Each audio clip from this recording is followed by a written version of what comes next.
Good morning. Welcome to the first panel of the Mo Ibrahim 2017 Forum. We have a big topic today, the appeal of violent extremism and migration, and we have a very renowned panel. So what I'd like to do this morning is we have about an hour and a half. We will start with 45 to 50 minutes of discussion among the panel. Then we'll turn it over to the audience, starting first with our Mo Ibrahim fellows and scholars, and allow them to ask a few questions so that we can get the voice of the young leaders of this continent into this discussion. And then I'll turn it over to you. I'll make sure that if we can get as many questions in as possible, if you can try to ask questions and not as many statements. And ask single, simple questions, not multiple tiered questions, if you can. I ask that just so that we can get more voices into the conversation. Let me first introduce our panel. I'll sit down and introduce the panelists. I don't think they need very much introduction. You do have their bios, and so I'll only give brief statements, some of the highlights that I think we can draw on that expertise and experience in our discussion. First, our host, Youssef Amrani, who was a member of the Royal Cabinet of His Majesty King Mohammed VI. He is a 40-year diplomat from Morocco. He's been an ambassador to many different countries, including Guatemala, Colombia, Ecuador, Panama, Chile, Mexico, El Salvador, et cetera, et cetera. So you see the tremendous experience he will bring us. Then we have, of course, Emir Muhammadu Sanusi II, the Emir of Kano, who is a successful banker, central bank governor of Nigeria, a nobleman, and a respected Islamic scholar with law degrees in Sharia and Islamic studies. Then we have Jean-Marie Gaheno, who's the president and CEO of the International Crisis Group, also has served as the longest-serving UN Undersecretary General for Peacekeeping Operations, overseeing the greatest expansion of peacekeeping operations in the UN's history.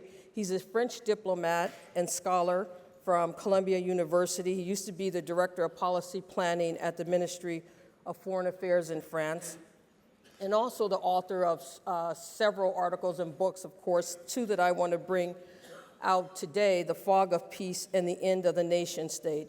And finally, we have another diplomat, Martin Kobler, who's a career diplomat and a veteran of the German Foreign Service, including ambassador to Iraq and Egypt. He's long served in the United Nations as well as special rep of the UN support mission in Libya, now special rep for the UN stabilization mission in MONUC in the Democratic Republic of the Congo, and special rep for Iraq and head of UNAMI, the peacekeeping mission there, and then also deputy special rep for Afghanistan. I said to Martin, either someone really doesn't like him or he's just outstanding diplomat, because they put him in the hardest places. So we're looking for it, actually harder than many countries in Africa. So we're looking forward to also drawing on that expertise. To start with, I think I will go to our scholar and diplomat, Jean-Marie Gaheno, and ask you if you can please help us frame this discussion about migration and extremism. We know, for example, that terrorism is becoming much more lethal. It's becoming far more widespread. Most of the people who are being attacked, as we learned in the Tipping Point, the reference book for this forum, that many of the people who are being killed are actually civilians. And most of the property that's being damaged and attacked is private property. We know that these groups are proliferating. The most lethal has been in Nigeria with Boko Haram, Al-Shabaab following that in terms of the African continent. And then we also see on the migration side, the push and pull factor, that in many African countries, more than half of the tertiary educated population is leaving the country. They're being pulled for better job opportunities. And then so many more are being pushed because of conflict, and they're becoming refugees in other countries or even internally displaced persons within their own country.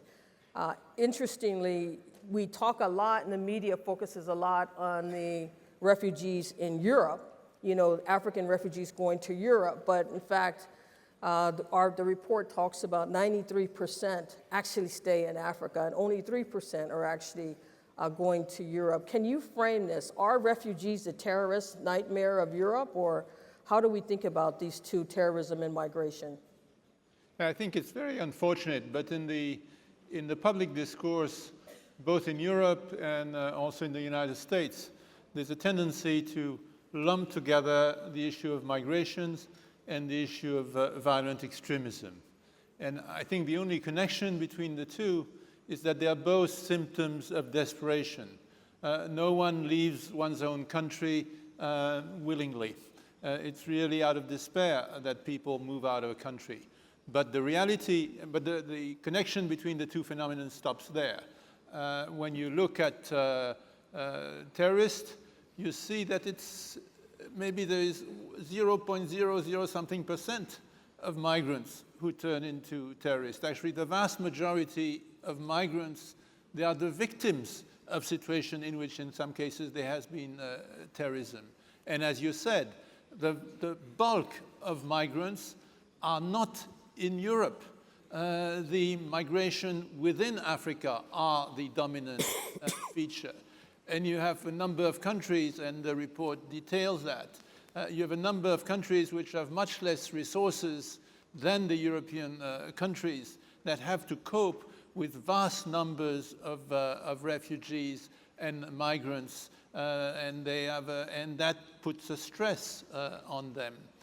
I think when one wants to frame the issue, one has to see that in many places the state is weak. And is weak often in the peripheries. And that creates enormous problem because that vacuum left by the absence of the state then is exploited by various groups. They exploit the fact that the state doesn't provide security, the state doesn't provide the basics of education and health, and in that situation, then local grievances develop. For a number of years, they are not addressed, and local movements then become infected by transnational organization. And when that point is reached, then it becomes much more difficult. And that's why I think in our panel it's very important to discuss how one prevents the situation from deteriorating to the point where it is a transnational issue and therefore a much more difficult issue to address. Thank you. Thank you very much. Let me turn to Amir. Picking up on this question of the state being absent, another finding in the report is that traditional authority is respected more than modern political authority. You've occupied positions in both worlds. How do you see traditional authority and the state working together? Are there things that the state are doing now that could help or that are undermining the additional reach that traditional authority could have in reaching young people and populations that are marginalized? Yeah, thank you, Jendayi. I think there's an ongoing conversation in Africa around traditional rulers and the modern state. And the irony, of course, is that in most of Africa, people do respect traditional rulers, but traditional rulers do not have constitutional roles or legal powers. They are more effective in these ungoverned spaces where government does not seem to provide those services, be it arbitration, conflict resolution, family issues, also poverty alleviation. Now, traditional rulers like me find themselves in a very difficult position. On the one hand, politicians are very happy for you to go and fight fires, okay, tell people to keep the peace, preach to people, condemn violence. On the other, you're not allowed to criticize root causes that may come from the failings of politicians. So it's fine to say to a rural villager, you should send your daughter to school. But it's not fine to say to the governor, why haven't you built a school? Okay, it's fine to talk about the extreme nature of, say, certain interpretations of Islam, but it's not fine to talk about how certain people have been marginalized by the creation of a rentier state that basically expropriates resources and does not care about them. If you take Nigeria, in 1960, land per rural dweller was 2 hectares per rural dweller. Today, we've got 0.9. Agricultural policy still remains far behind. Productivity is much lower than the rest of the world. You don't have food security. You've got millions of children out of school. It's not the fault of the children that they're out of school. Somebody was supposed to build those schools. So the difficulty for traditional institutions is, on the one hand, they're firefighters, and will continue to do that. On the other, to actually address the root causes of extremism, you've got to address questions of governance, education, healthcare, corruption, and to do that is now political. And so that's the difficulty, I think. Thank you. Thank you very much. We're going to come back to that. Yusuf, how do you deconstruct the jihadist narrative? What do we have to do at that level of political thinking, of the conceptualization to address this threat? Yeah, thank you. Let me first of all build up on what Jean-Marie was saying. We should avoid confusion between terrorism and migration. Migration is a phenomenon that should be addressed within a comprehensive approach. And I will say here, as far as migration is concerned, security measures alone don't solve the problem. Military intervention also don't solve the problem. We need to attack the root causes and through economic development. Because what is important for us is how much job do we create, how you meet the expectation of the young generation in Africa. This is important, not only for de-radicalization, but also to create some stable environment in our region in Africa to meet this expectation. Now, to be able to fight terrorism, it is again the same recipe. Of course, the military intervention in Mali and in other countries were successful, but they didn't succeed to fight the extremists and the violent extremism. Security also is important. Today, the most important is to attack the root causes. We need to do our own homework internally in Africa. We need to build up strong economies. We need to build up democratic institutions and countries in our. We need strong state, not fragile state, because the fragile states are vacuum to extremist violence. And we need leadership. And the leadership is essential in order to implement this reform. And in Morocco, we were able, thanks to the leadership of King Mohammed VI, to work on the narrative. It is not necessary to deconstruct only the narrative, but also to present an alternative narrative. Because today, unfortunately, Islam has been hijacked, not only Islam, but other religions hijacked by extremists. And we need to fight this guy. How? Reform of the education. Training of imams, they're important. Men and women. And women are important because today women are in the ground in Syria and in Iraq. So we need to handle this issue. And one issue, I think, this morning, Kofi was saying, it seems for me what Kofi Annan was saying this morning, like music, when he said we need to review the parameters of Bretton Woods. We need to review the UN, because today the UN was enabled to solve the ongoing conflicts in Syria. And one word also about Europe, because we are a neighbor to Europe, and we also need to have Europe on board. Unfortunately, today Europe is divided. Brexit, growing political populist parties, so we need also Europe to be able to work with us.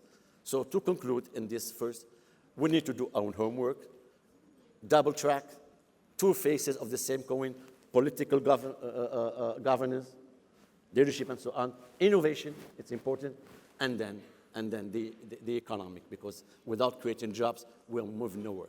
And finally, a last word, I think this issue was not tackled. We need to work on our regional integration in Africa, in North Africa, and South Africa. Regional integration is essential because one country alone, no matter strong it is, it cannot face all these challenges. And working together regionally, we can, I think, succeed. Unfortunately, at the level of my region, in the Maghreb, the flame of the Maghreb has been, faded. So we need to work more, but also today, with Africa, I think we can do something. Thank you. I'll come back to those issues. Martin, we talked about, we just heard the youth being brought up, the issues of unemployment and very high unemployment, over 50% in some African countries. What can be done about that? The UN has many of its millennium goals. It has many resolutions. How do we move from the talk in the paper resolutions to action? Well, I think this is a very important point, to move from action plans, which are paper, to real action. And the UN is very good, and Mo Ibrahim encouraged us to talk a little bit non-PC. We are, as United Nations, very good in preparing papers, thick papers, with action plans, and excellent papers, but what is lacking is the implementation. Now, for this, you need several... They're not hearing. Does it work? Yeah. No. For this, you need several points. You need, of course, the political will to implement. And what we see, or I see coming from the field, in many cases in crisis areas, is the lack of political will to do it, both internally and externally. Take the case of Libya. The discussion circles around migration, how to keep the figures lowest of those going to Lampedusa, and terrorism. Now, these are the two topics, combating violent extremism, and this is done mostly by repressive means. Yeah, so I couldn't agree more to go to the roots. Fences are not enough to combat migration. One has to tackle the problem. Now, I go every month in a migration camp in Libya. As you know, Libya is a state or a failed state where there's no central authority, no united army, no police force. So people are at the mercy of those who guard them. And I asked them, Nigerians, many Nigerians, Senegalese, Eritreans, Somalis, why did you come? And they say, because we had nothing to eat, because we had no jobs. And then I take the topic up with the Europeans, and I tell them, listen, containment is not enough. The concentration with mostly repressive means, building walls, building fences, this is just not enough. Now, these two aspects, the United Nations has to push with the limited means they have here for the implementation of their very good action plans. Paper is not enough, action is needed, and those who have relations to Africa, in particular European Union, they have to, together with the Africans, address the root causes. Let me just add one, this trust element was coming up here. What His Highness said was very interesting, because I do an opinion poll. In the Congo I did it, and also in Libya. To whom do you trust most? Who is it? And of course, we have all kinds of parameters, including the United Nations. Now, throughout the countries, it is the trust in God and religious authorities, which figures 25, 30, 35%. Then comes even state authorities. Even if in a failing state like Libya, they trust this weak government of national accord more than anybody else. But the religious authority, they come first. And sorry to say, in the Congo, the trust in the United Nations was 0.2%. And this is something we should think about. Kofi Annan made the point of triaging. What can the UN do alone? Where should the UN keep out? And where do we need partners? That's exactly the question. The Congo, after, Jean-Marie, 20 years, 22 years, after $1.5 billion budget per year, with 20,000 soldiers, now a little bit reduced, the trust factor in what the UN does stays at 0.2%. So we have to reflect on the expectations vis-à-vis the UN, what the UN can do and what the UN cannot do.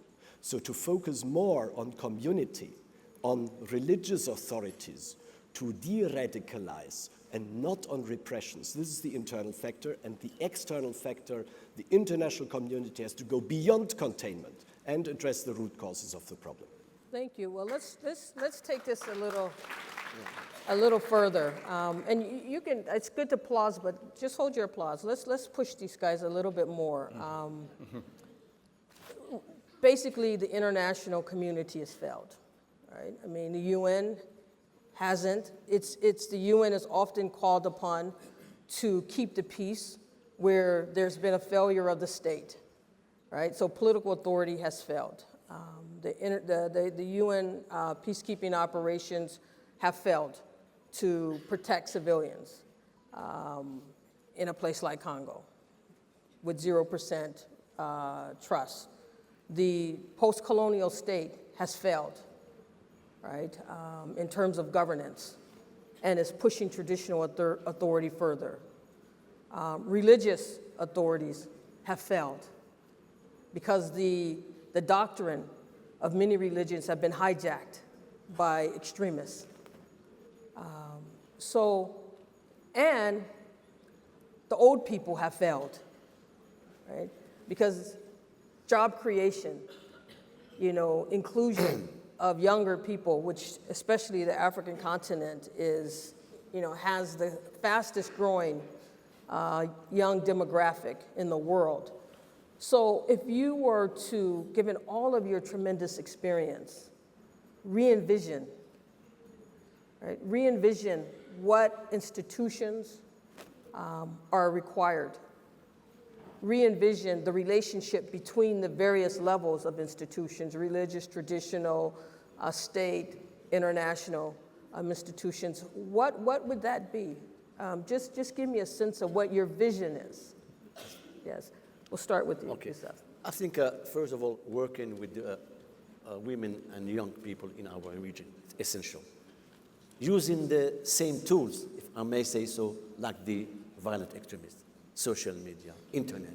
Because what happens today, the people who are more radicalized are through social media and through. So we need to work on our religious values, and we need to address our issue of identity. This is, I think, is essential. And this through the same tools, education is essential, and de-radicalization. How? I think today some work has to be done at the level of the Muslim leaders in the Arab and Islamic world. They have to contextualize the religion. This is today where we have the big problem. Jihad, for example, is not fighting a Christian or Jew or something. Jihad it's a different concept. And this is something that we are doing today in Morocco, working in education, working in the textbooks. We had to reform our system of education because we found some reference to jihad in our school books. So we had to work on this. So this is, I think, some work that has to be done by leaders, civil society, and so on. Of course, and we need also to have politicians and strong states on board because, as Jean-Marie and Mr. Kobler said, we cannot work with fragile states. You see, we had an agreement in Skhirat on Libya, but when we went to implement it, we had no civil society, no political parties, no political will to be able to succeed. So we need the political will and the leadership. And leadership, it is the subject of this conference to work in Africa. And we need maybe also to envisage new tools working on regional integration cooperation. And this is important. At the end of the day, what is important today in Africa is a space of shared prosperity. And shared prosperity, it's a win-win partnership, and we have to create this wealth through, and that's why I'm very happy today to see that in this debate we are engaging with private sector, because private sector is essential in moving forward. What are the new tools? New tools, cooperation agreement, regional integration, job creation, innovation, of course, and all the political package, good governance, because you cannot create wealth if you have a failed state. You cannot create jobs if there is no accountability. You cannot create jobs and promote growth if you don't have a legal framework for that. So we need to reform. Some countries are doing, and especially today, that Africa is the second potential after Asia as far as growth is concerned. We have natural resources, we have human resources, and we have an opportunity. That's why the king, again here, the king of Morocco, Mohammed, showed leadership and put Africa in the priorities of foreign policy. Kaheno, the end of the nation state. Well, I think that today's states, they are both too distant and in some way too small. They are too distant because when you are in the periphery of a state, you don't really feel the presence, and actually in the capital, there's often not enough thought given to the periphery. That was an issue in Mali, for instance. And so the state is seen as that kind of absentee landlord, and that's terrible. But at the same time, states are too small because there are issues when you want to manage movements of population in the Sahel, when you want to have an integrated development plan. It's not going to be one state alone that is going to do it. You need transnational, international cooperation. I think that's one issue. The other issue is what we were discussing before, is how do you combine the traditional legitimacies and the new legitimacies of the modern state? Because what one often sees is that these competing legitimacies are being manipulated by different interest groups. And one needs to go beyond those manipulations. And so what is the answer there, and what's the role of international actors? I think there are different time frames. There's a time frame of building state institutions, robust state institutions, that is a long-term effort. It's not going to happen in days. I mean, Kofi was not able to reform the UN in 6 weeks. States are not going to be reformed in 6 years. It's a generational effort. At the same time, that does not mean that there are not some short-term action that need to be taken.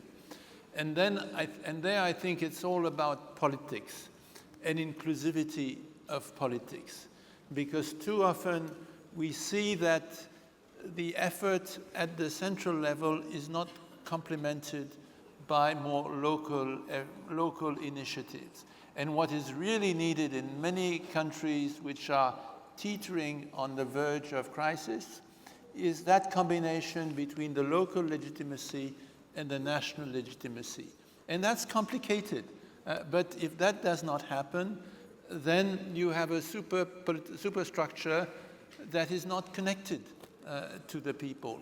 And I think the United Nations, the political role of the United Nations, needs to be much more emphasized. We look at consolidating states as a kind of technocratic venture. And it's not technocratic. Of course, there are technical issues. But if the politics are ignored, the technocratic superstructure will be like a big house with no foundations. Thank you. Thank you. Martin, what's your vision of the world? Well, the vision is to have in particular, to cater for the needs of the population.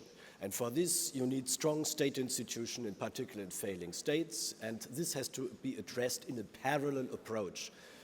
You mentioned, Joseph, Schirat. This was, of course, something because the international community was desperate. There is a failed state and you need a solution. However, it was not, there was no real basis for it. Civil society was inexistent. The whole history of the country, after 42 years of autocratic structures in Libya, and suddenly the revolution, and 2 years later the state disintegrated, and you have to put it together. Strong state institution, like every state. They need a president, they need a government which deserves its name, and they need a strong security institutions. Second element, the governance and the rule of law, the accountability of the acts of those who are governing. That's why I'm happy Fatou Bensouda is here. I cannot overestimate the role in terms of accountability as far as the ICC is concerned. When we sit there and mediate, we go to a certain stage. If I mention in these very night-long meetings that I'm in close contact with the general prosecutor of the ICC, suddenly the atmosphere changes. So this feeling of accountability and of good governance in a state. Youth as a target group is the central point here. We have been discussing since the resolution 1325 women in peace and security. Now, it took until December 2016, last year, just 3 months ago, when the sister resolution was passed, the role of youth in peace and society. When preparing for this panel, the day before yesterday in Tripoli, I had a meeting with youth and asked them about violent extremism and the root causes.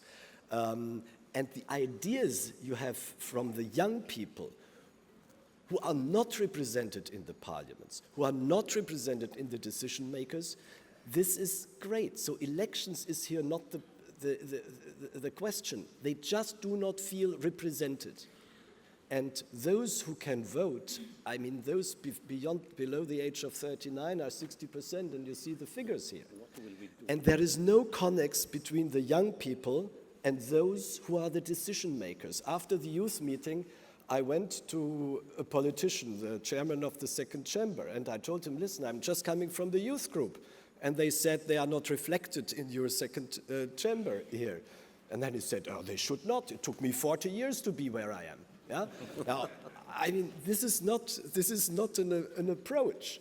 So the feeling, we UN, we talk, let's say in Libya, mostly to men above the age of 70 to mediate and to discuss.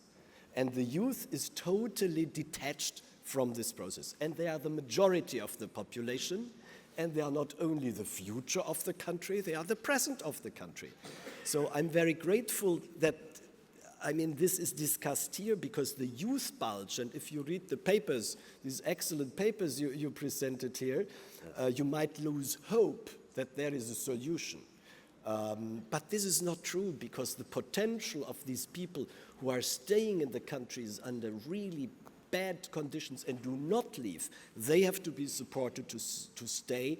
And the vision is really to take this youth question more seriously and to give the youth under the new resolution 2250 of December last, to give them the role they deserve.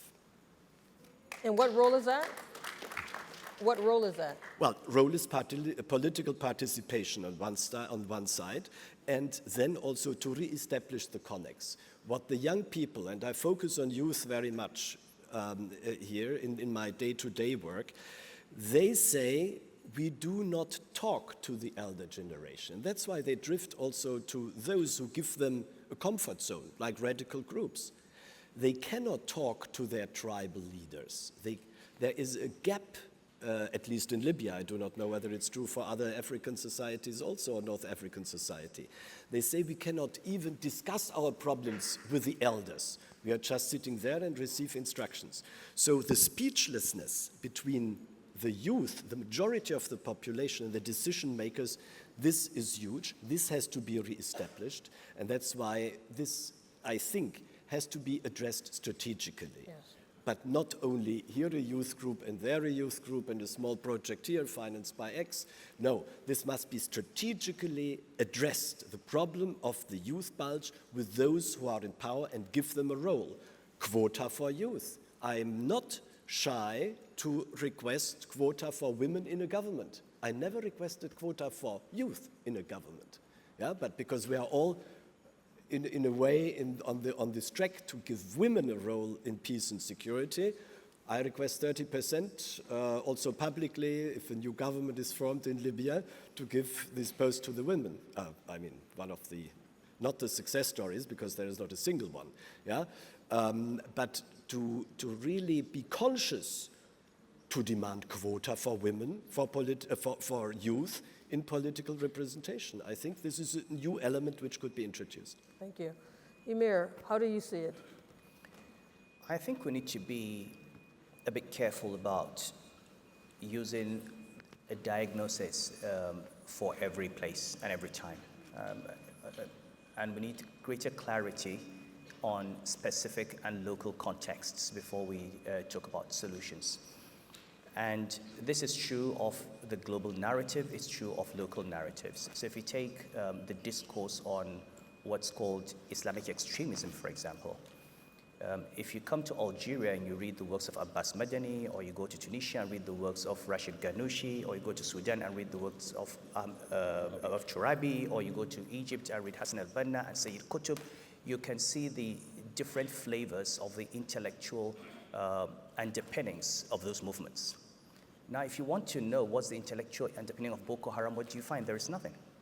Or ISIS or Al-Qaeda. Now, it's very easy to just say, oh, Boko Haram is an Islamic extremist movement, but what is the underlying thinking?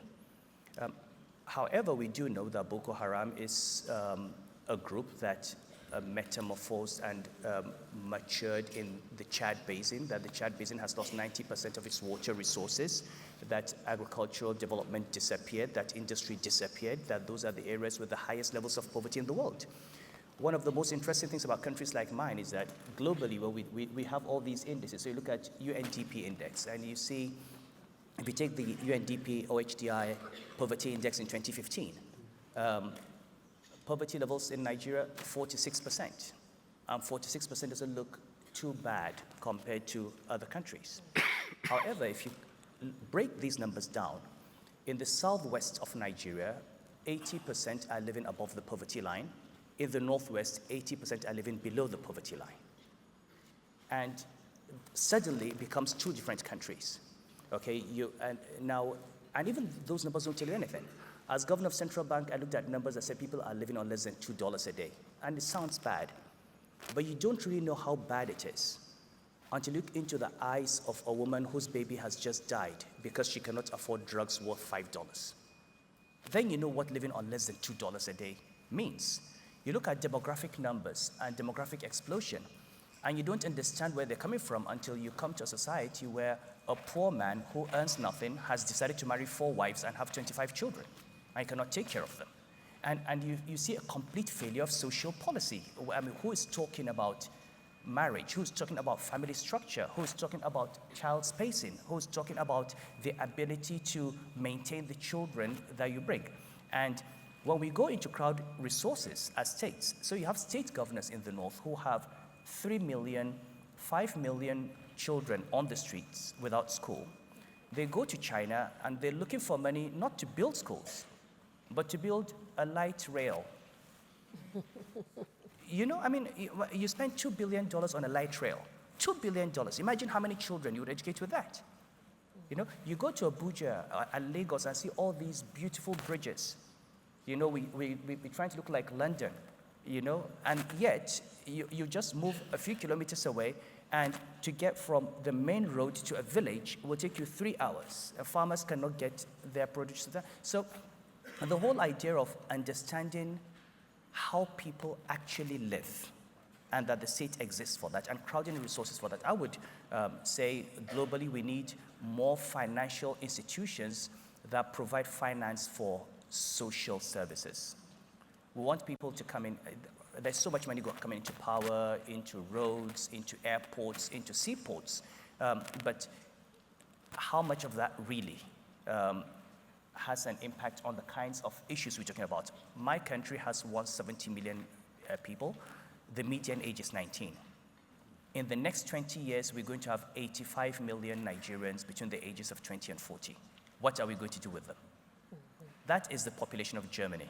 You know, so I think that mindset of anticipating these problems and putting in place the right developmental strategies and knowing what our priorities are and what is a problem in northern Nigeria may not even be the same problem in southern Nigeria, not to talk of being the same problem in Morocco. We're dealing with different issues. So greater understanding, greater use of data, more focused analysis and understanding of local conditions would be the key.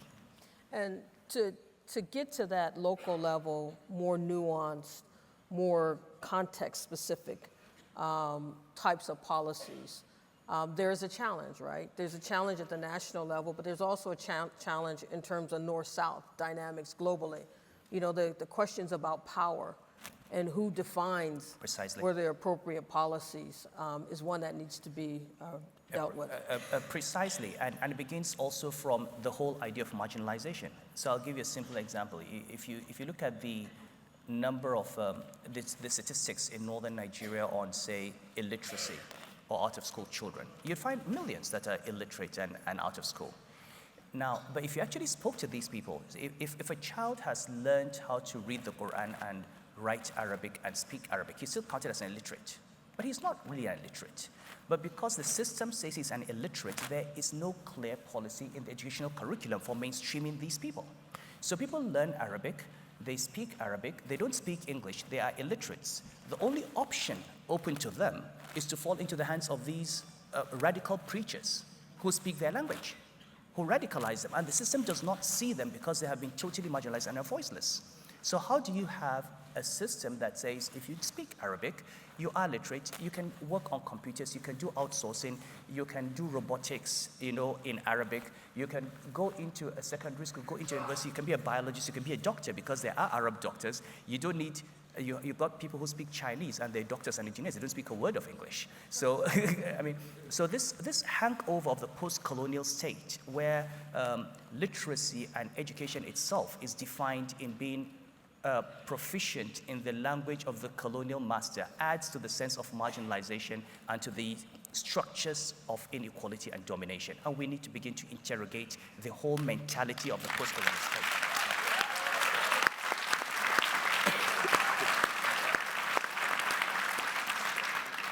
In this last round, before we turn it over to the audience, prevention. Geheno, you in your very opening remarks, you talked about prevention. What can we do? Well, the Emir just talked about anticipation. I think that should be the absolute priority. And prevention means several things. It means putting in place the structures, the education, a legal environment also that will help business investment. It's all that effort. But it's also not looking the other way when there are long festering conflicts. Because what we have seen, and at Crisis Group we've done a lot of studies on various countries which are now really in serious trouble, is that you see low intensity conflict going on for years and not much being done about it, precisely because the conflict does not affect the capital usually.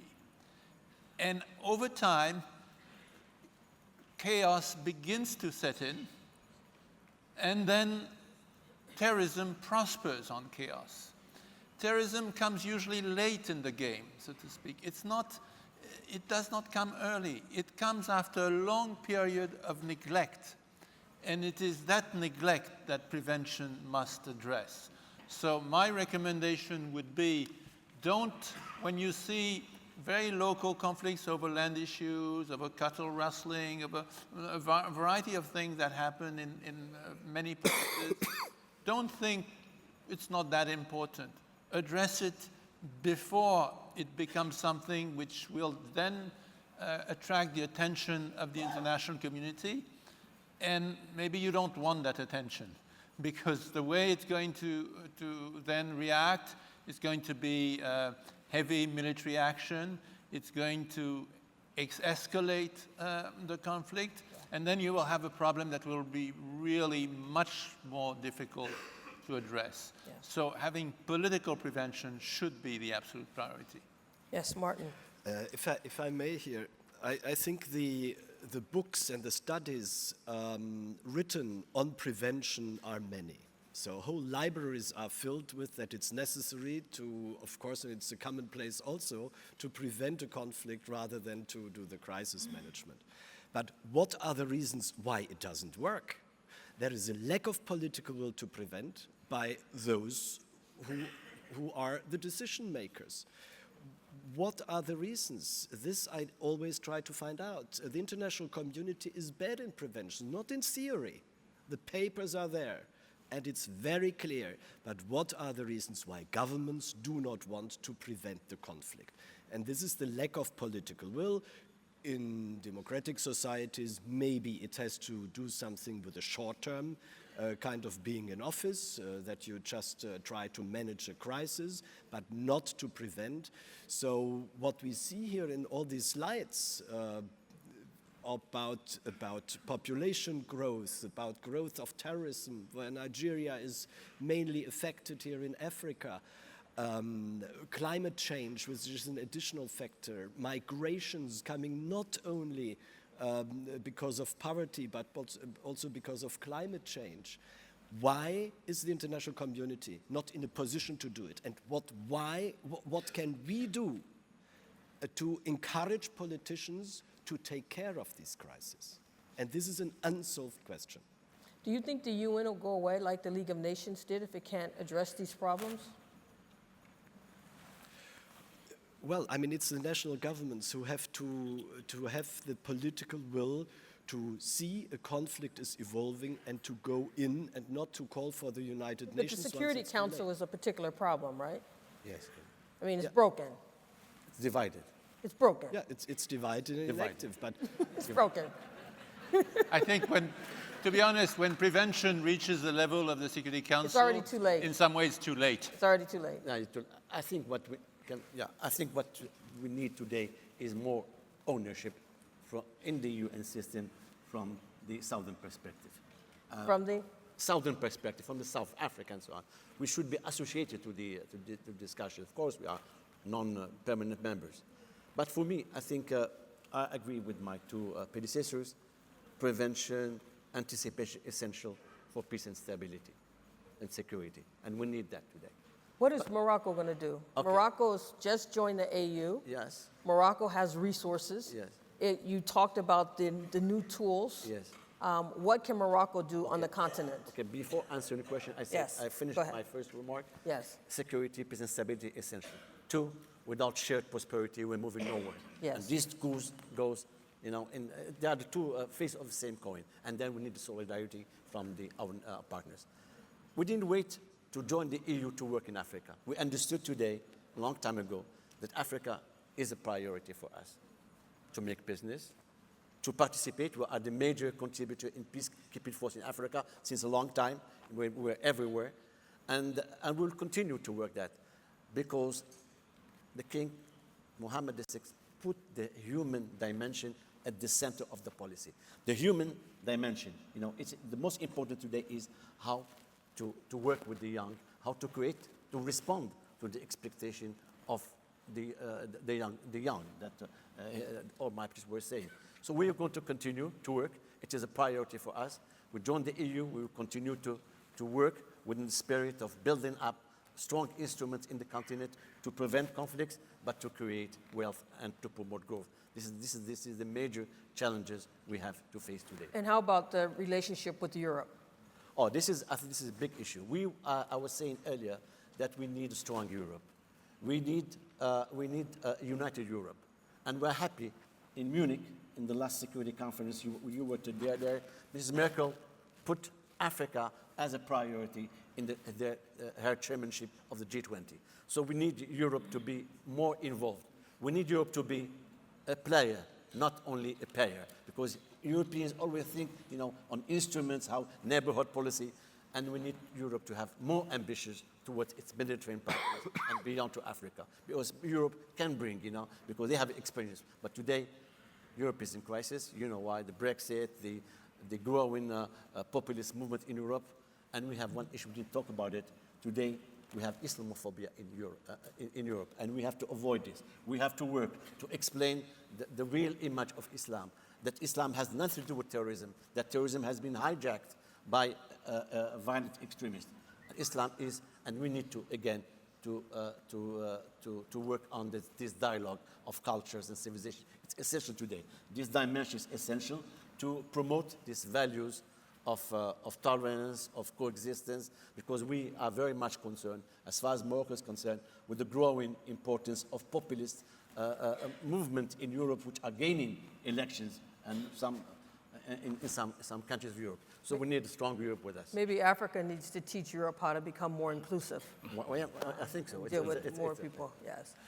Let's turn to the I have a young... small comment on prevention. Yes, please. Because I think it's Yes. something we need to look at very closely. When we want to prevent something, we need to ask how it started in the first place. I mean, today you've got the United States and Europe all over the place trying to put out fires in Libya and Syria. The question is, who put Libya on fire in the first place? Who set Libya on fire? One way to prevent extremism is to think through the consequences of your action. If you build an Al-Qaeda because you want the Russians out of Afghanistan, you've got to deal with the Taliban after that. If you support the Muslim Brotherhood because you're fighting Arab socialism, you've got to ask, how do you deal with them? You had, and now today, before our eyes in Egypt, a lot is happening. You've got the Brotherhood, they won an election. Yes, they had policies that were unpopular. You had a military coup. They have been criminalized. They're having death sentences. They've killed no one. They just won an election. The world is not speaking. Now, that movement, which had been de-radicalized and participating in the democratic process, found that process stunted. They're now criminalized. It will go underground, and you're back to the days of Nasser, the days of Anwar Sadat. And this is the kind of thing we never learn from history. You want to get rid of Gaddafi, who do you have after Gaddafi? You want to get rid of Assad, which is fine. What do you have? Who takes up that vacuum? Is it ISIS? Do you really know? Are the people who are fighting Hafez al-Assad today groups with democratic credentials? Have we seen that they have the respect for human rights that we say Assad does not have? How are they treating the villages that they've conquered? They're amputating hands, they're killing women, they're whipping people. Is that the government you're going to have? So I think the UN Security Council has to take a very deep look at itself and ask whether it is actually the right strategy for someone to sit in Washington and say, I don't like that president, I'm going to change him, or in London. And if you don't like him, maybe there are other ways to do it, rather than encourage undemocratic movements to take up arms against that, because violence breeds more violence. So if we want to prevent, we've got to look at the lessons of the past as well.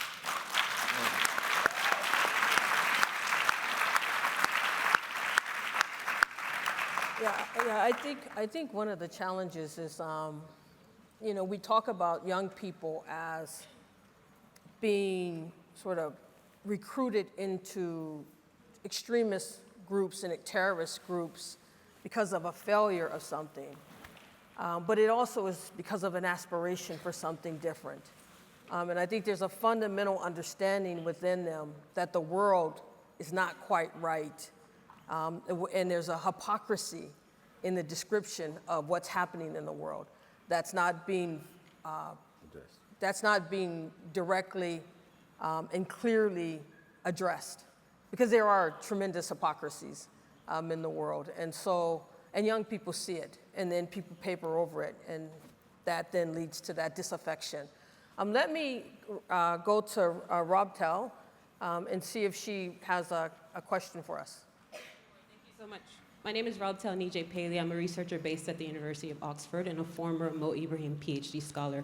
So increasingly, we're seeing migration being framed as more of a security threat and not enough as a development enabler. So much so that you have African states signing counter-terrorism legislation that directly contravene free movement of protocol within sort of regional bodies, that also contravene or going into agreements with the EU, organizations like the EU, that curb migration to Europe.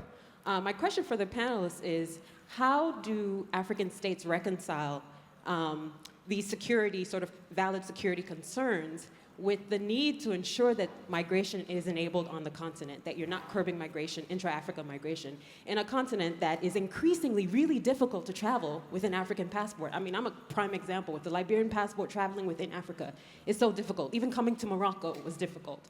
So how do you reconcile that, valid concerns over peace and security with enabling migration within the continent and also outside of the continent? I can. Yeah, please go. Well, thank you. I completely share your views. We could not manage the issue of migration only through security measures and border control. I don't know, Nathalie de la Palme, if she's here, we were together in Morocco in 2006 when we started the Rabat process on migration and development with the Europeans.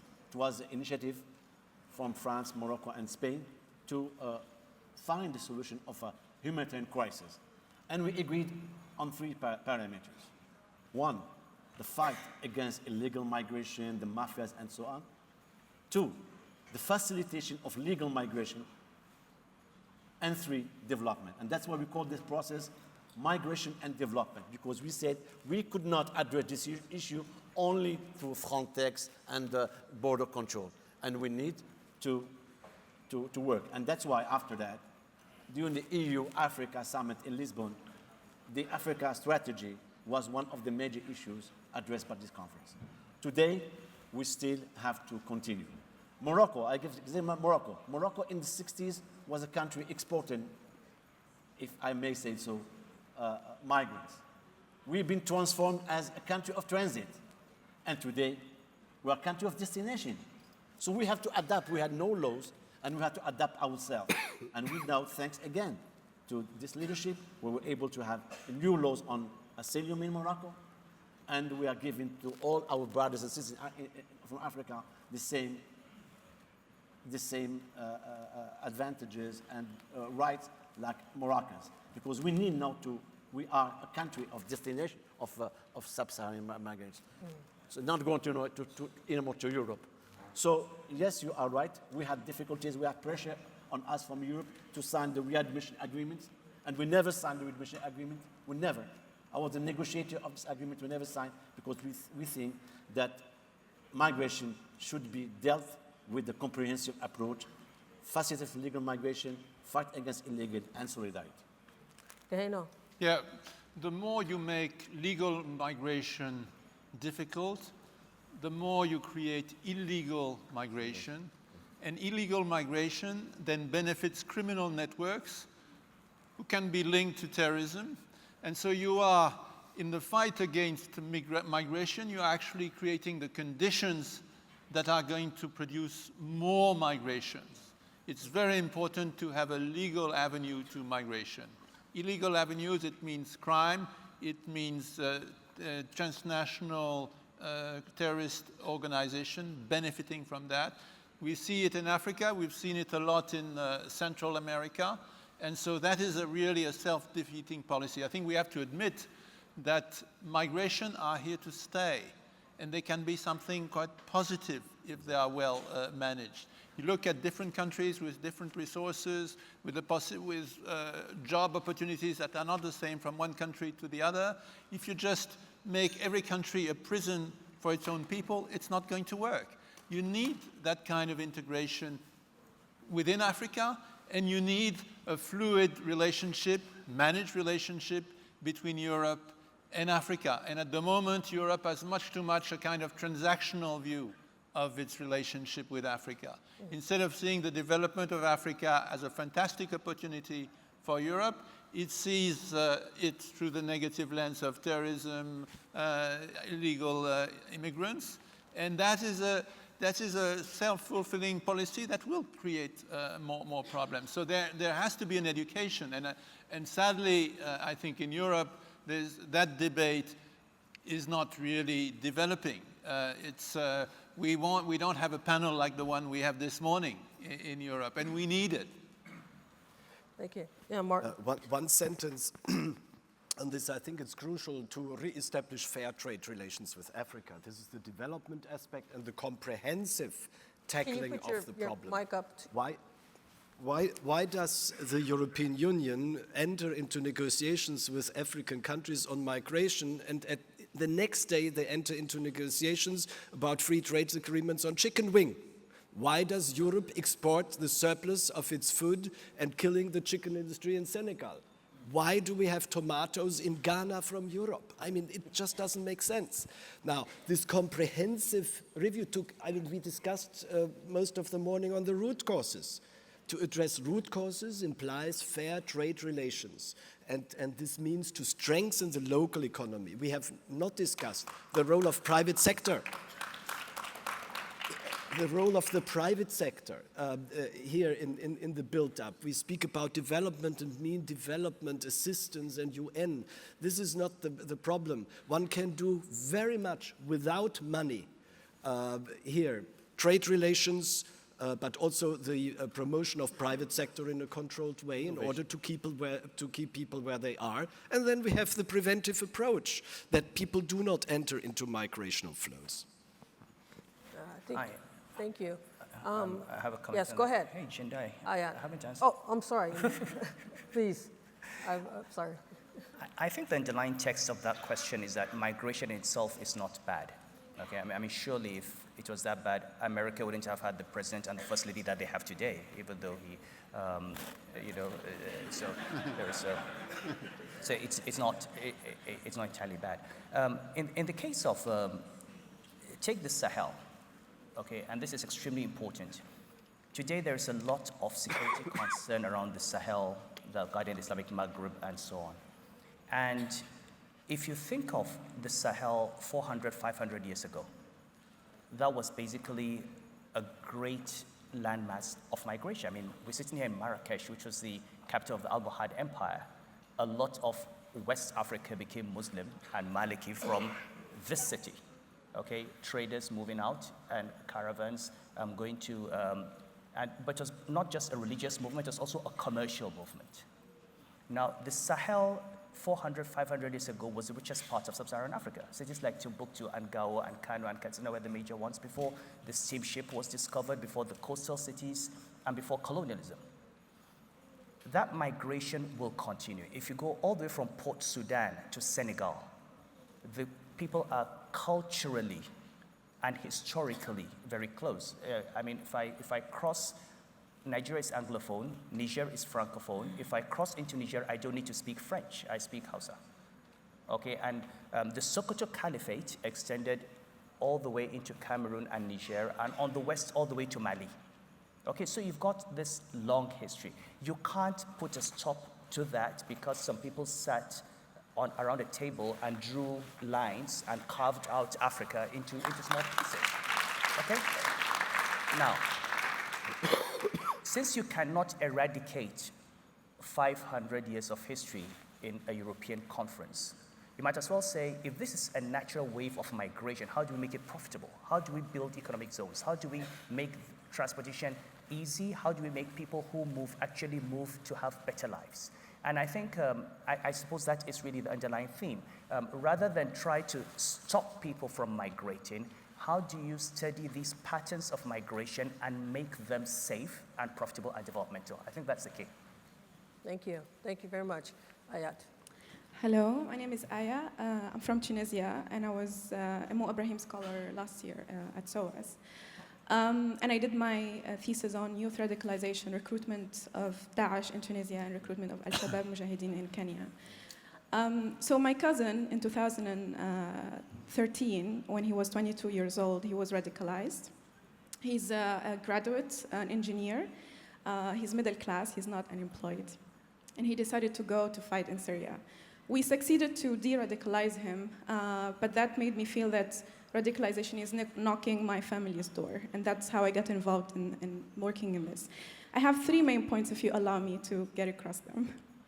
The first one is, there are many states now, or countries, that try to project in the public imagination a rhetoric of fear and surveillance to justify the treatment of young people as suspects of terrorism.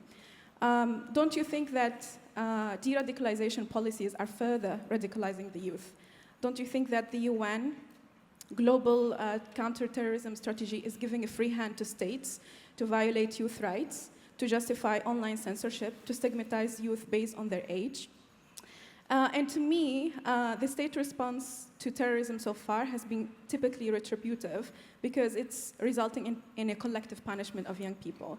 Now, the report on Africa Tipping Point shows that the more the state violence against civilians, the more we see terrorism in the country.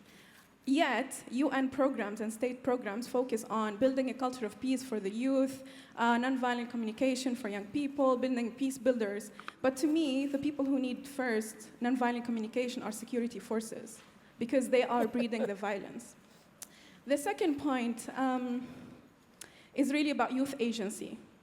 So don't you think this argument of young people are helpless and jobless and desperate, and that's why they join these terrorist groups, is becoming invalid with facts and data? I don't think that unemployment can make someone go to violent extremism, but rather the perception of injustice. So the question is deeper than unemployment, is really about inequality. The second response to that is also the legitimization of power that you touch on the state. Young people see these extremist groups as legitimate fighters and not as perpetrators of violence. So these groups offer something bigger than the nation state and the national identity. Daesh has no visa restriction. The average age in Daesh is 30 years old. They have 80 citizenship and they speak more than 30 languages. So people still ask why young Tunisians who started the 21st century revolutions are the highest number of foreign fighters in Daesh. Well, because young Tunisians would like to challenge the status quo, and Daesh stands as a policy preference. The third point is to really ask you about where is the threat? What is the threat and where is the threat? We've been told for the past 7 years in North Africa that Daesh is the ultimate threat, and many funding has been put into countering violent extremism. If you look at youth violence around the world, it's really in homicides and crimes. And if you look where it's taking place in the United States and in South America, not in Africa. So making us believe that we are the most dangerous region in the world is really true. After the revolution in Tunisia, many countries came and put so much money into countering violent extremism. But no one is helping us to counter trafficking or human trafficking. Very few have put money in investing in youth and employment, in investing in combating violence against women, in investing in desertification. If you want to know what's the biggest threat for Tunisia in the next 10 years, it's actually drought and floods. Thank you. Thank you. Very good.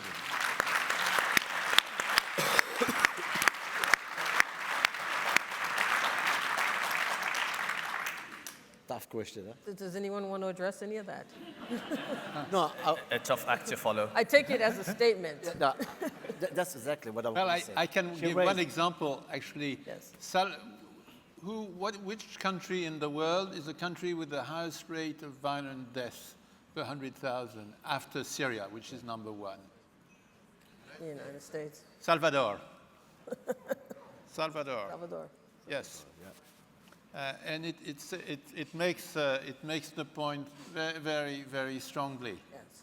This is where crime has become a way of life, and the distinction between crime and politics has disappeared. Yeah. Okay. I want to say only 2 words to our Tunisian colleagues. I think you raised very crucial questions, and you also answered this question. You said you didn't understand how a young Tunisian graduate from engineer got radicalized. I would say the same thing in the guy in France or in Belgium who was educated in French schools with the loi de la République and radicalized. So it's a big question that he has a good job and he wants to fight. No, the big question today we are facing, all of us, what are we going to do when these people will come back? They will come back strong, they know how to fight, radicalized, and not only men and women, and we have to be prepared. This is anticipation. No, our task today, not only to de-radicalize or to deconstruct, but how to, when these people will come back after the end of the conflict, because they will come back, and we have to be prepared, and now we have to anticipate how to face this challenge. And this is a big issue, and the issue, because people, they had jobs. They had great education, some of them, like your cousin. So we need to do that. No, I think one issue we didn't tackle today about migration, so to come back, is the issue, and it was very well mentioned in the book, the issue of climate change. I think this issue, we didn't give it, it is one of the important issues we have to tackle. That's why in Africa, and again, here in Marrakesh, a few months ago, we had a summit on the margins of the COP22 on African leaders, because we think today we need to address this issue of climate change. It is one of the major causes of migration, and this is, I think, one issue. Maybe next time more we will have something on this climate change issue. Okay, Martin, maybe let me go to the audience and ask questions. We have, Aya's going to ask a question, and then we'll go to the audience because we have about 15, maybe 20 minutes left. And I want to make sure that everyone gets into the conversation. So Aya.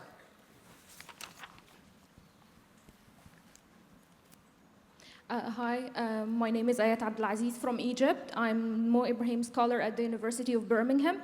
And basically my question is so small. I just want to know more about the role of civil society in countering violent extremism and most importantly, like preventing violent extremism, because you know in most of the African countries we just perceive security as like violent extremism as a security matter, a pure security matter, and we don't give a space for a civil society.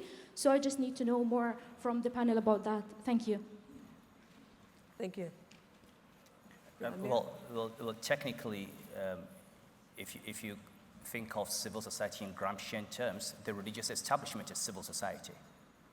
And I think from an Islamic extremist perspective, it's important to understand that Islam is not a univocal discourse. And in fact, the whole idea of Islamic extremism would suggest that that is a discourse at the margins. And most mainstream Muslims would even say this is not Islamic, but they are Muslims. What I find missing in a lot of the conversation is that we focus on the extreme and we do not talk about how to strengthen the mainstream and other alternative discourses.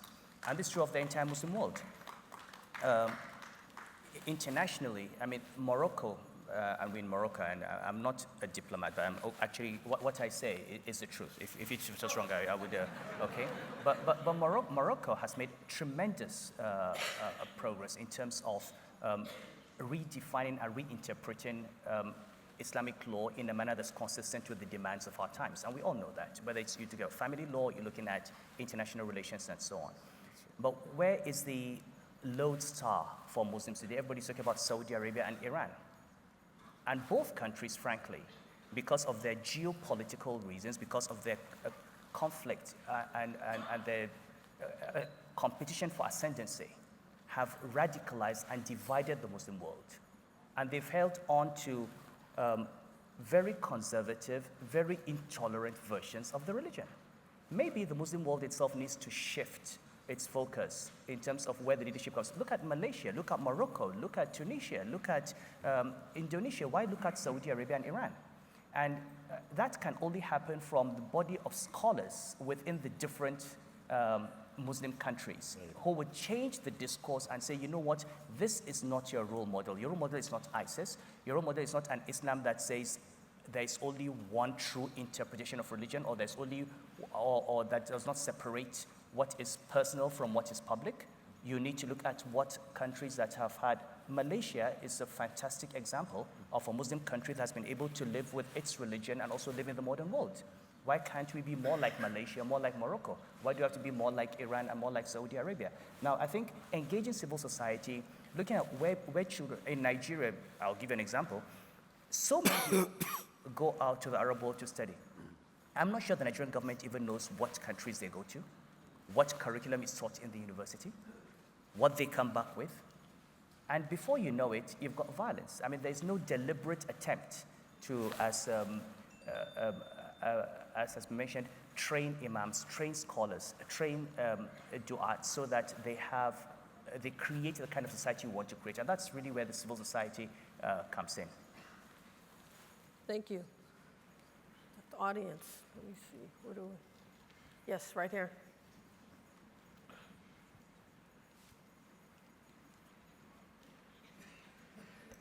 Hi, good morning. Frederick Altung. What a fantastic panel.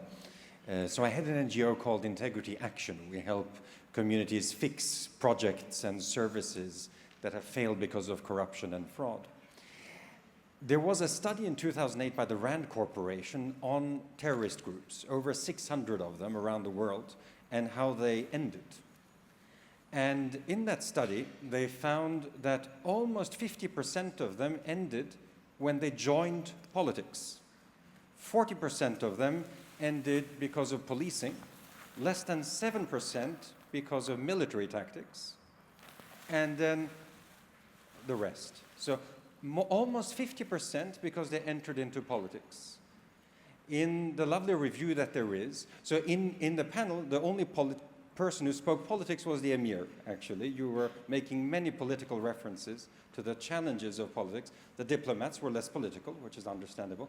But so in this analysis, there was no reference to creating a strong state. There was no reference to engaging the youth. There was no reference to migration in this case study of 650-some terrorist groups. So what is happening in Africa in terms of integrating extremists into politics, since that seems to be the most successful recipe? Thank you. I will try to maybe to... Okay, we'll, yes, go right down the line. Briefly, no, I completely share view. We have to integrate. And in the case of Morocco, I'm sorry to speak again of Morocco, we had some experiences because we have to broaden the space of democracy. And you have to build strong states. And we have no complex and taboos, and we need to talk to each other. Today, I think the big challenge in the Arab world, the Islamic world, is to listen to each other and to listen and to learn how to compromise.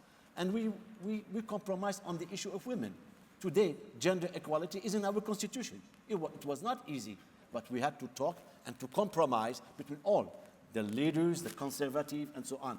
And exactly what you said, you have to interpretate Islam due to modern times, because Islam is compatible with our shared values. We need to do some homework, if I may say so. Of course, without any strong state, without any democracy, we are moving nowhere. And this is the only way how to integrate some of, and we had some experience about Salafists in Morocco. I think we've had a number of spectacular experiences of groups that were labeled terrorists or extremists going into politics. The Jabha of the Sudan, one example. The Muslim Brotherhood in Egypt, until they were overthrown. We have Rashid Ghannouchi, today in Tunisia. I mean, 2 decades ago, he was branded a terrorist in Tunisia. We had some experience with Abbas Madani in Algeria. In many of these, and again, this is why I say we need to learn from history, in places where they were allowed to remain, such as the Sudan, the result has been much less complicated than places where they were overthrown. So when FIS in Algeria was about to win an election and a military coup stopped them, they simply forced them back underground. And my fear, even Turkey, the Turkish government today, several decades ago would have been branded, that party was branded extremist and terrorist, but it's part of Turkish democracy. I think the ability to give these groups a chance. You know, people come and say they want to establish Islamic law, they're elected. Give them 4 years. After some time, people find that they've not improved education, they've not put food on the table, they've not provided health care, and they vote them out. You know, but so long as you don't give them a chance to try and succeed or fail, you have a myth of people being denied an alternative that would make their life better. And I think the mistake many people make is they simply don't have the patience to wait 4 years. We've had it in Nigeria. People came and said they were implementing Sharia. Zamfara State started Sharia in Nigeria. It has the highest rate of poverty in the country. And it's a matter of time for people to realize that this is all deception, this is all politics, it's not about religion, it's about politicians appropriating religion as a discourse for getting into power and for competing for the resources. They're no better than all the others who have other ideologies. So I think that ability to allow them to get into politics, to mainstream them, is what neutralizes that edge. Yeah, I think the international policy on terrorism is often very counterproductive because it lumps together people who have a local agenda, which can be addressed through political means, and people who have a transnational agenda that is not really negotiable.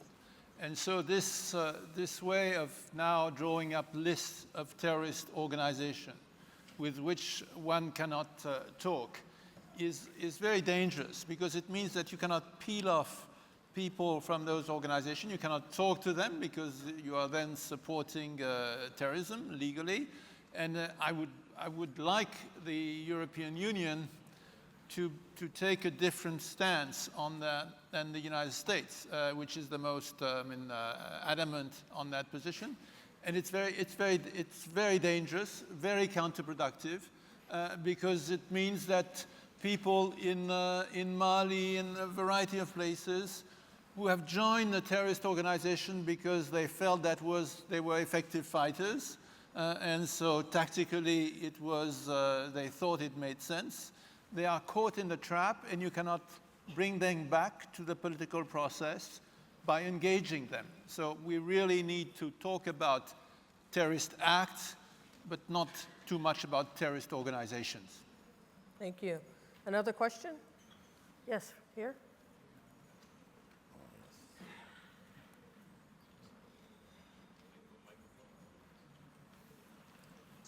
Yeah, It's behind you. it's coming Yeah, it's here. coming. Eddie Mandry, Director for Africa at Yale University. My question is on the illicit financial flows. Forbes has a list of top 10 terrorist organizations in terms of how much money they have. Yeah. Boko Haram and Al-Shabaab are there. People say you can, follow the money. Where are they putting their money? How are they creating an economic appeal that young people can move towards through some of these things they're doing to raise a tremendous amount of cash? Yes, thank you. Yeah. Anyone have an answer for that? I'll give you only one figure. 40% of the cocaine who is exported to Europe comes from the Gulf of Guinea. And it's been controlled by Al-Qaeda in the Sahel. This is a figure. Imagine 40% of the cocaine exported from Latin America to Europe through the Gulf of Guinea, and who is handling the issue? Al-Qaeda. There's in the resource book, it talks about Al-Shabaab having an annual income of about 38 to 56 million, getting 111 to 289 million annually of terrorist groups from cocoa, just taxing charcoal. Of course, all of the discussion about the illegal smuggling of drugs, of people, as we were talking about trafficking in people as well, of course, kidnapping, ransoms. All of that is going to these groups being extremely well-resourced, which means that they are extremely well-organized as well. So it's formidable, the institutions, and they're also globally networked. And so they don't have the construct of the nation state limiting their actions the way, the political authorities today do, and by that means, their actions are limited. I think we need to change our worldview. It's a different world we're living in today, but we're still doing it with institutions of the past. And so if we're stuck in those institutions, we won't be able to be responsive to the challenges of today. Moise? Time is finished, huh? Okay. Yeah, almost time. That's what they're telling me, 54 seconds? Thank you. Moise. I'm Moise Katumbi. First, before I ask my question, I was born in Congo. Even at the colonial time, Congo was free of terrorism because everyone can eat, everyone can go to school. And if you can see today, I've seen the list today, I think number 3 in Africa, because I'm a bit far from there. That's right. Number 3 in Africa, Congo, terrorism. Why there is terrorism in Africa? I think, thank you for the panelists, because there is no democracy in Africa. That's the first problem. Look at in the country, I've seen some former president here, which, like President Chisano, the former president of Botswana, I've seen them here. If you can see, because they left their office, even if they are popular at that time, they left their offices as president to give chance to the others to come. My question is this one. You can see before you have our first election in Congo, I went to vote, I think I was 41 years old. 3 million people died in Congo before that election with the new referendum. Now, we have the new constitution. My question is this. Today, there is mass grave in the Congo, killing people every day. I think they found almost now over 30 mass graves in the two Kasai. This situation, everyone knew. Everyone knew about this situation, where they are killing child, 13 years old boy. I think there is some videos on the New York Times, newspaper, RFI, everyone is talking about. Everyone knew these things supposed to come. There was no anybody to prevent this because the mandate of the president has finished. If you can see where there is terrorism, I think there were also some dictatorship going on. My question, which I want to ask the panelists, what to do with those dictatorship regime? Thank you very much. We're out of time, but I'm going to allow I'm going to allow one panelist to answer that question, and it's going to be either Gaheno or it's going to be Martin, given your experience with this challenge in the Congo specifically. Well, no, I leave it to you. Leave it to him. No, you were my boss, so go ahead. I was lucky because I didn't have to deal directly with the situation Martin was. I think to answer the question in Congo today, I think it's very important that the region as a whole come together. We have seen in Gambia a successful illustration of countries in Africa coming together to uphold the result of an election. I think there is nothing that can be as efficient as peer pressure in the situation in the Democratic Republic of the Congo. I think because of the fraught history between Africa and non-African countries.